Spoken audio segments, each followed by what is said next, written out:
to begin with, I thought we'd just start our discussion by talking briefly about rosé winemaking. And there are really three, I like to say four ways to make rosé wine. And the first one is what we call the direct press. These tend to be wines that are the lightest in color and body. They are where the red grapes are brought in and pressed immediately and then fermented as a white wine. So they will be fermented at a cool temperature, usually stainless steel, typically not much oak, although there is an option to do that. Sometimes these wines are called vin gris or gray wine, only because there's a bare minimum of color that is extracted from the skins of the red grapes. So vin gris, direct press are generally going to be the lightest in color, lightest in body, and sometimes the lightest in flavor. And that's also because when you mix the skins with the juice, you're not only extracting color, but there are flavor compounds in the skins as well. So with very little, if any, contact with the skins, you're not picking up flavors or color to a great extent. The second way of doing rosé winemaking is what we call a short maceration. Now, this is where you do bleed the juice from the skins. You're also getting, again, flavor compounds. This will not only imbue a deeper colored rosé wine, but one that has a little more body and perhaps a lot more flavors in the intensity on the aromas and on the palate. Sometimes this short maceration may be as short as 3 or 4 hours, and it can go up to possibly 2 days. So it really depends on how long the extraction or maceration takes place.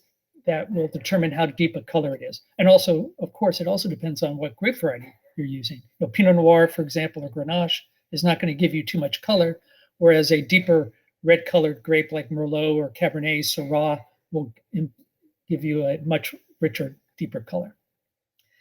Like short maceration, there is the other, what we call the Sunnier, and the Sunnier is very similar to the short maceration, but the intention with a short maceration is to make a rosé wine.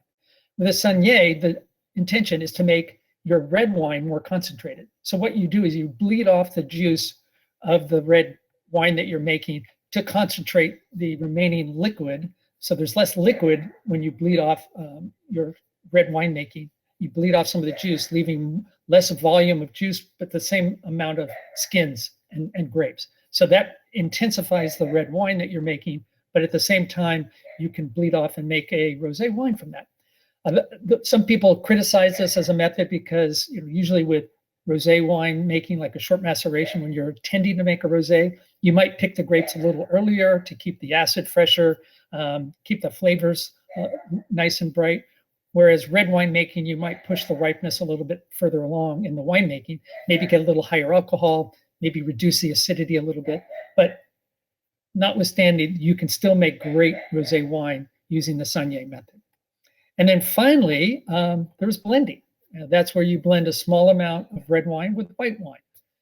Typically, this is using inexpensive wines. White Zinfandel is a good example. White Zinfandel might be 75% Zinfandel, but they can also blend in white grapes. Technically, if you're making a rosé wine in the EU, in most places, this is not allowed. So if most producers in the European Union have to use direct press or short maceration or Sunnier, except in Champagne. Now in Champagne, they are allowed to add a little bit of red wine, particularly right at the final dosage point before you put the cork in. But outside of Champagne, generally blending is not allowed in Europe, but anywhere else in the world it is.